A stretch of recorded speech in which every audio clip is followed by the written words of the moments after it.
This is Augusto Townsend from Comité de Lectura. For those of you abroad curious or concerned about what is happening in Peru, I would like to provide a very simple explanation. I tend not to be categorical when I see space for a civil debate, even when I strongly endorse one side of the discussion.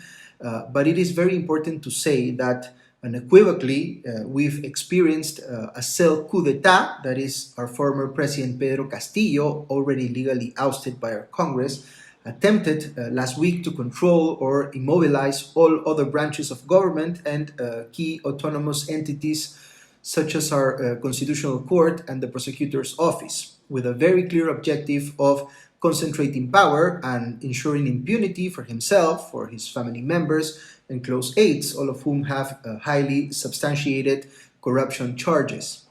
Our democracy is very far from perfect. It has actually been agonizing for quite some time and barely survives in a state of permanent crisis. Almost all other political actors are also prone to authoritarianism and corruption, so one should avoid any good versus evil or decent versus corrupt oversimplification here.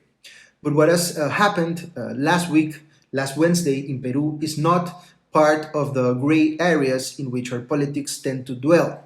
It is abundantly clear that this was a coup, so much so that the arguments in defense of our former president are as ridiculous as saying that he was drugged or threatened by some mysterious figure when he announced his coup attempt, supposedly against his will.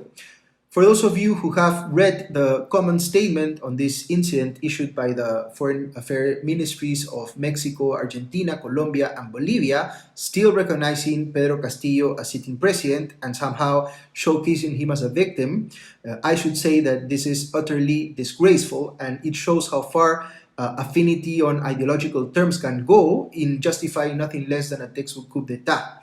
One astoundingly similar, one has to say, except in its efficacy, to the one perpetrated by Alberto Fujimori in the 90s. Peru is experiencing very challenging times. Protests have erupted in many parts of the country, and we are already mourning 7 fellow compatriots who have been killed seemingly due to police repression. Highways are being blocked, airports paralyzed by protesters, police stations and media companies are being attacked. Many of those mobilized have very legitimate requests, as they have been historically disregarded in their most basic needs by the Peruvian state. But there are also other political actors hoping to instrumentalize those valid requests to claim power or ensure impunity for themselves in ways that directly conflict with our own democratic norms. So it is very difficult to say what will end up happening in Peru, how things will sort out.